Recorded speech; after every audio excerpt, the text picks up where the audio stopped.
Good morning, good morning. We are gonna spray beans today. We're gonna spray a bunch of beans today. That's the goal. So, got a few fields. Yeah, we got a bunch of fields around here. That's just how it's gonna be. So, we do have 3 loads that need to be sprayed about 10 miles away. We'll have to get the tender loaded up and taken down there. I don't know if I'm gonna do those today or tomorrow, but they're gonna get done. And I think Brock is coming today. So, we got a few things for him to do as well.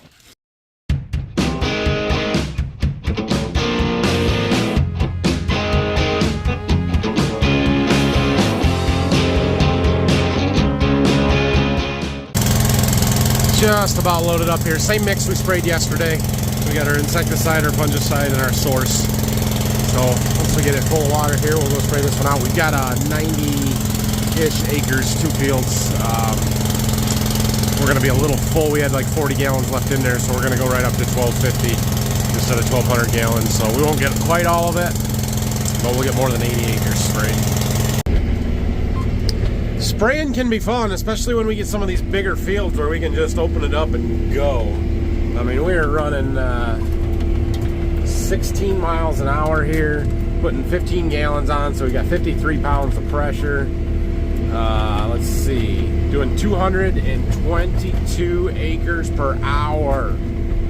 That's moving. 59 gallons of product per minute flowing out of the boom, the nozzles.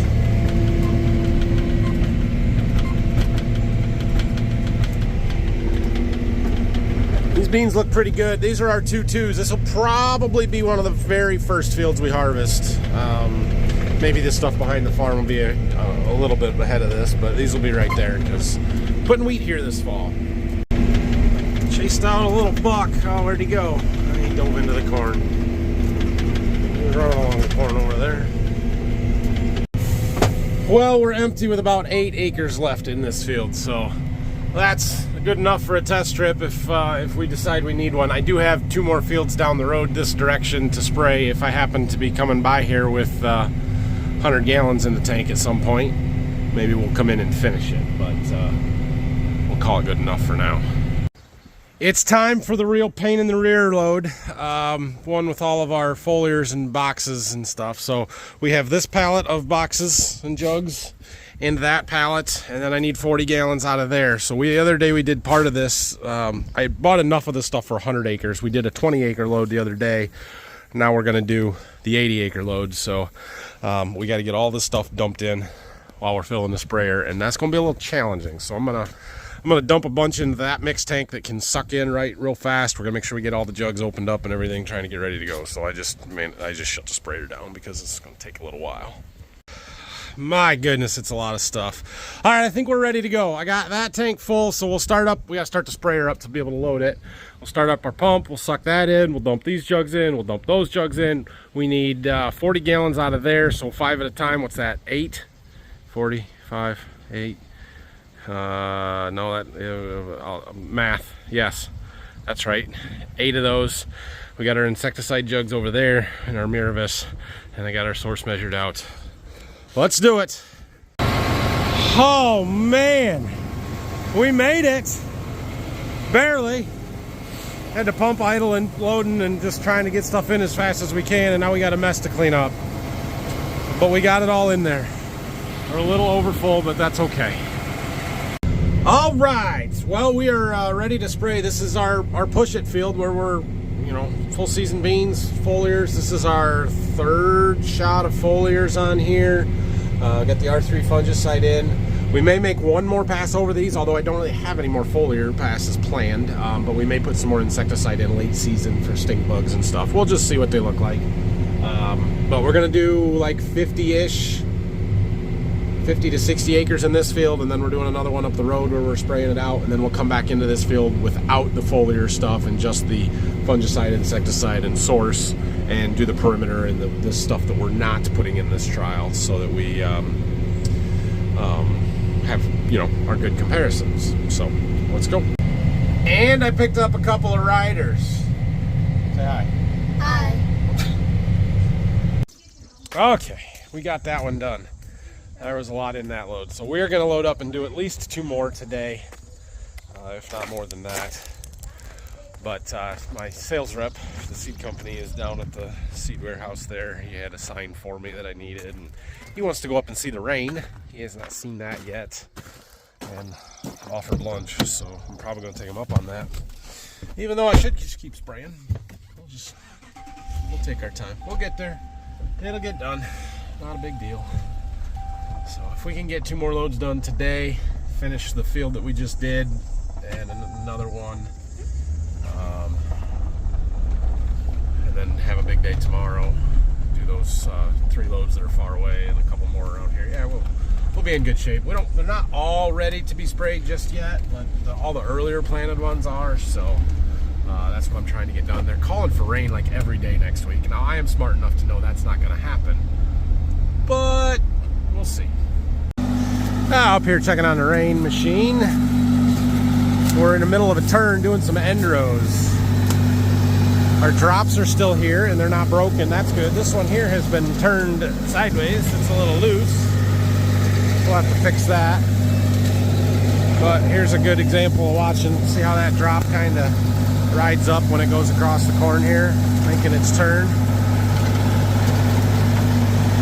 Stay out of the way. Yeah, that's working. That's working.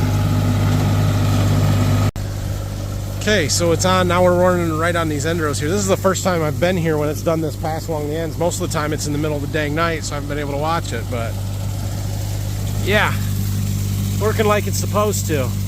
We moved them drops so they're on a little bit of an angle, and that's helping it keep the water on the rows a little bit more.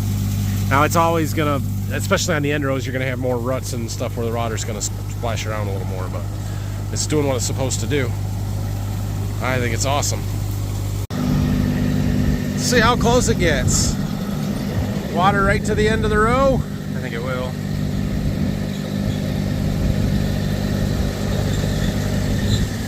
Yep, right there. Then it stops, and now it's going to switch those nozzles. So there's a little hydraulic cylinder up there that's changing, and now the water comes out here and not there, and it goes back the other way. Man, that thing is cool. Then we got water back there. Oh, that's cool. That thing is still cool. It's never not going to be cool. Anyway, showed them guys that, and then we went to lunch, and now we got to go do some more spraying. So we're finishing up the field where we did our foliars earlier. Well, basically the last field that we were in. There's a spot up here that you can barely see it from the road. If you're paying attention, you can, but it's the first time I've been out in the field to see it. See this big bare spot up here? You know what that's from? That is from woodchucks, groundhogs. They're coming out of that pond area, that wood pile, the building site, and they're eating all of our beans. Yeah. Oh, just getting out for a second to look at our beans, see what we got out here. Man, they're getting tall, almost waist high on me. Well, they probably are out here. Nice. They're looking really, really good. Lots of holes in these leaves. I don't like that. I was walking these the other day when we were looking at stuff, and as I was walking out of the field, I had a green clover worm crawling on my pant leg, and so I'm pretty sure that's a lot of what the feeding is out here, clover worms. So look at these flowers up high, lots of them, nice new growth. Definitely R3 beans. Got these pods clear up here starting. Ah, they're beautiful. They look really, really good. And we need a thumbnail. I do see a little disease starting up here. I don't know what that is exactly, but it looks like disease to me. So our fungicide should help with that. We don't get frog eye leaf spot this far north very often, or very severe usually, but it can be a thing. And with the hurricane that came up a couple weeks ago, I'm kind of watching for it to see if we get any frog eye. The other thing, you know, obviously we've had white mold issues in the past. I haven't seen any yet this year, but last year it was Labor Day before it showed up, so we might be a little early yet. We'll kind of keep watching for that. And sudden death syndrome. Now I think this field had some Saltro put on it, so that we shouldn't have any SDS out here, or at least it shouldn't be very severe. But you gotta watch for all this stuff. Most of the beans are finally out of that ugly bean phase that they tend to be in late June, early July, when they just don't look like they're doing anything, to now we've got this beautiful, fully canopied field that the beans look awesome. They look fantastic, but now is when we start seeing the diseases really set in. The white mold, the SDS, frog eye, whatever else it may be. So we've got a really good crop here, but we're not done. We got a long ways to go, and we are to the point where we need some rain. I just got loaded up, and I see one lonely kid come walking through here. Do you know what that means? That means there's a go-kart stuck in the woods back there again. Grandpa even took them back there to fill in the mud hole so they wouldn't get stuck, because their cousins are here now, home for the weekend. And they figured they would be back there, so they took some dirt and filled it in, and he still managed to get it stuck in the same spot, which to me says he didn't try and miss it. He tried to get in it and got it stuck rather intentionally. He also wouldn't let me come and help him pull it out. He wants Grandpa and his cousin and his brother to go back there to get it. So, yeah. It's okay. They're having fun. But we are probably going to need something with a little more ground clearance for next year. All right, we got another one done. See the dark blue strips there? There's 3 passes right there. That's where we sprayed out the foliars and stuff from that other field that we were in. So we've got a strip of 3 passes up here.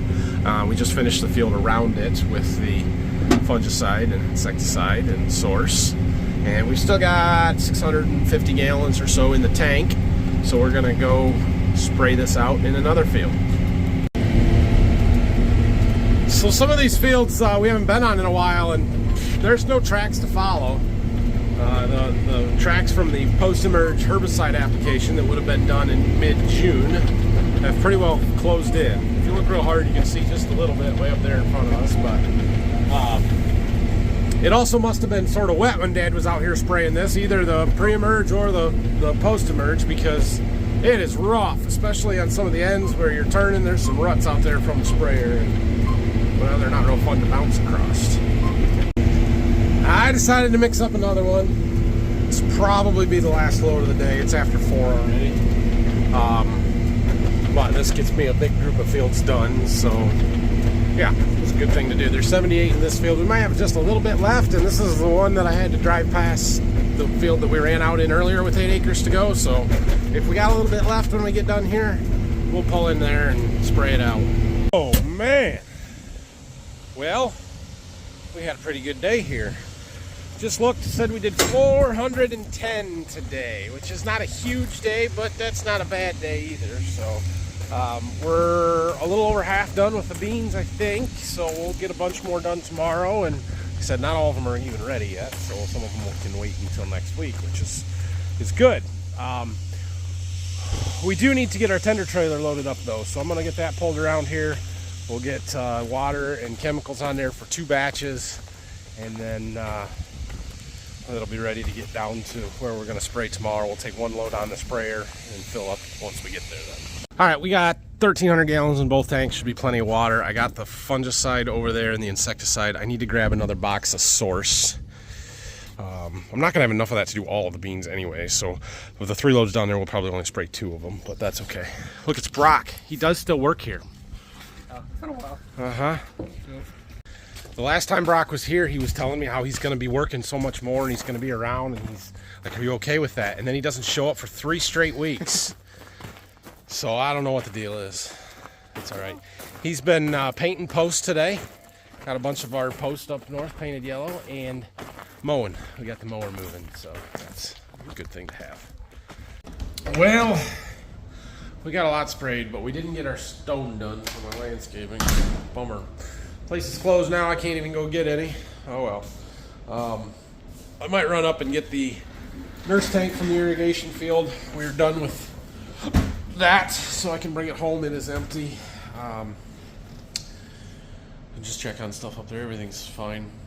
We're in good shape with that. But yeah, Thanks for watching today. Have a great night. We'll be back at it tomorrow. More spraying to do, and hopefully we'll get to our stone. So we'll see how it goes. Brock's going to be around again. He's going to do some more mowing for me and get our tender trailer taken down to the field where we need it there. We're going to spray a load or two here first and then head that way. And yeah, we should get another, we did 400 acres today. We should do another 300 tomorrow anyway. So have a great night. Thanks for watching. Like and subscribe. If you have any questions, comments, leave them down below. See you in the morning. Our generator kicked out again. So I took a little extra time here and we went through some troubleshooting stuff. I can show you. Well, I don't know about troubleshooting stuff, but we did some stuff. We're trying to actually fix it rather than just resetting it. We'll see if that works at all or not. But basically we've been tripping this breaker right here, right?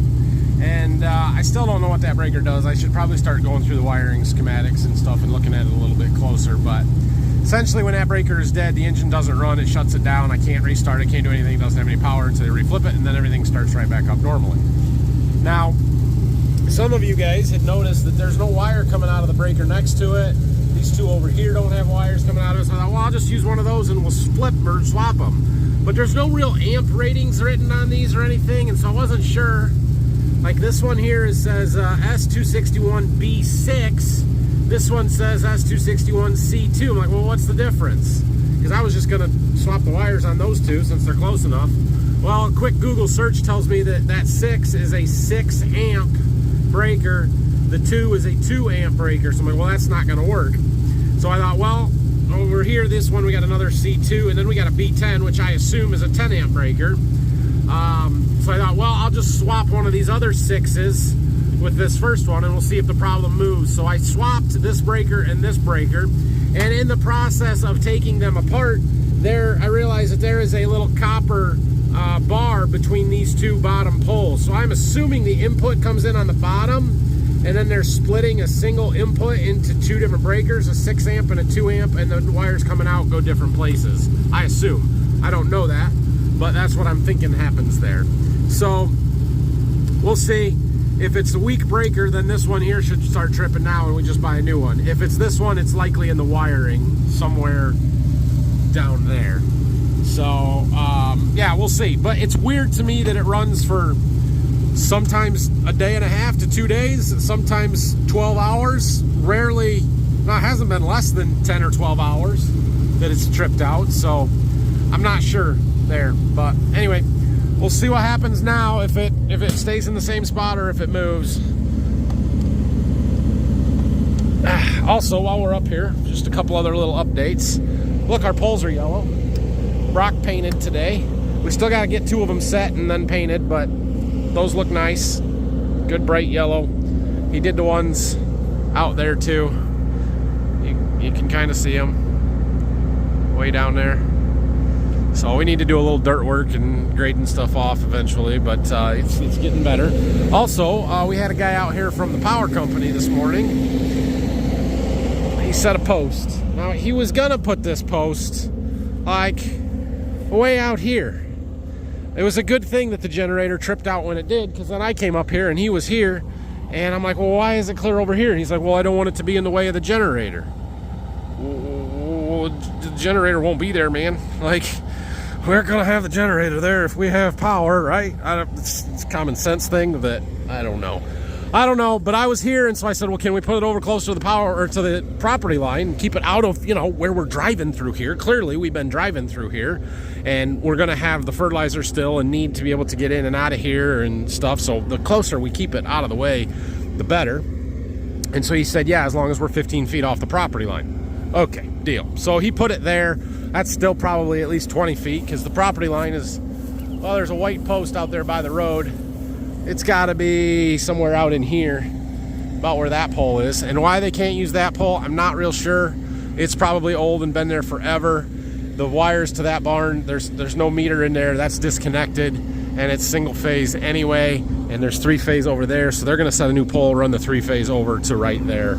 It's fine. It's fine. No big deal. What's this tag say? Anything? Huh. Anyway, So that project is moving along. That'll be a decent spot for that pole, and then we'll just go underground to a meter panel on the side of that box, or the panel over there, and then it's easy. But yeah, it was a good thing I was here to, you know, explain that we won't need a generator once we have a power pole in place.